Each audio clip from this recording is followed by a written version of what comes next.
बिस्मिल्लाहिर्रहमानिर्रहीम। अस्सलाम वालेकुम स्टूडेंट्स। आज हम relationship between HCF and LCM समझते हैं। तो एचसीएफ और एलसीएम में रिलेशनशिप क्या है। तो इसके लिए हम दो पॉलिनोमियल्स लेते हैं, लेट करते हैं कि ए और बी हमारे पास आर टू पॉलिनोमियल्स। अगर ये दो पॉलिनोमियल्स हैं और इनका एचसीएफ एच है and H is there HCF, अगर H इनका HCF है तो फिर H इन दोनों को डिवाइड करता है एग्जैक्टली। तो देन वी हैव हमारे पास A को डिवाइड करता है H, तो हम लेट करते हैं तो इससे हमें मिलता है स्मॉल a। इसे हम इक्वेशन 1 का नाम देते हैं। चूँकि HCF है तो B को भी डिवाइड करेगा, तो B को डिवाइड करता है एग्जैक्टली, तो इससे हमें मिलता है स्मॉल b। इसे हमने 2 का नाम दिया। अब इसको सिंप्लीफाई करते हैं तो 1 हमें मिल सकती है। अगर इसे हम क्रॉस मल्टीप्लाई करें तो a इज इक्वल टू है, a को हम लिख सकते हैं इक्वल टू HA। तो ये हमारे पास, अगर इसे हम 3 का नाम दें और b हमारे पास इज इक्वल टू हो जाएगा, क्रॉस मल्टीप्लाई करें तो b इज इक्वल टू है HB। तो ये हमारे पास इक्वेशन 4 है। तो अब हम एलसीएम फाइंड करते हैं इन दोनों का। तो यहाँ पर देखें, अगर हम फाइंड करें ए और बी का एलसीएम, तो एलसीएम इज इक्वल टू होता है common factors multiply by non common factors.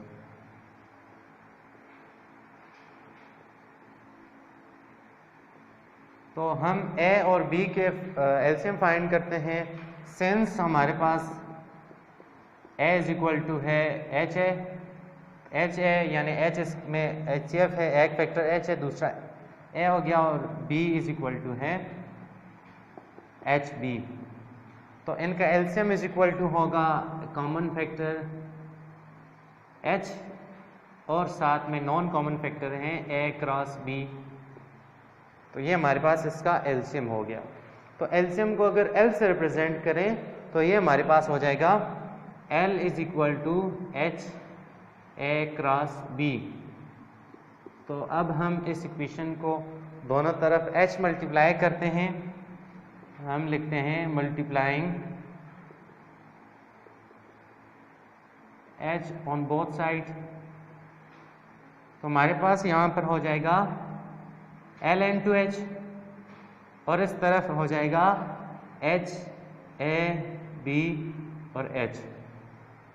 इसे हम अरेंज करके लिखें तो हो जाएगा L cross H is equal to H A और H B। हमने अरेंज करके इसे लिखा ताकि H A की जगह A पुट करें और H B की जगह B पुट करें। तो हमारे पास हो जाएगा L H is equal to A cross B। तो ये हमारे पास रिलेशन है, हम लिखेंगे यूजिंग इक्वेशन 3 एंड 4। तो इक्वेशन 3 और 4 को यूज़ किया है, HA की जगह हमने A पुट किया है, HB की जगह B पुट किया है। तो हमें मिला L cross H is equal to A cross B।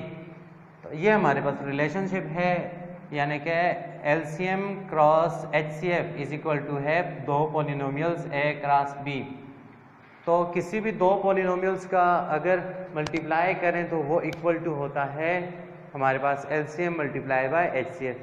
अगर हम दो पॉलिनोमियल्स को फाइंड करना चाहते हैं तो उनका प्रोडक्ट हम फाइंड कर सकते हैं एलसीएम को और HCF को मल्टीप्लाई करके।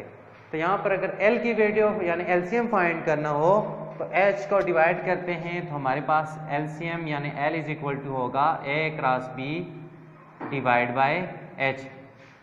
तो ये हमारे पास एलसीएम फाइंड करने का दूसरा तरीका है। जैसा कि आप जानते हैं कि एलसीएम का पहला तरीका हमारे पास है LCM is equal to common factors multiply by non common factors.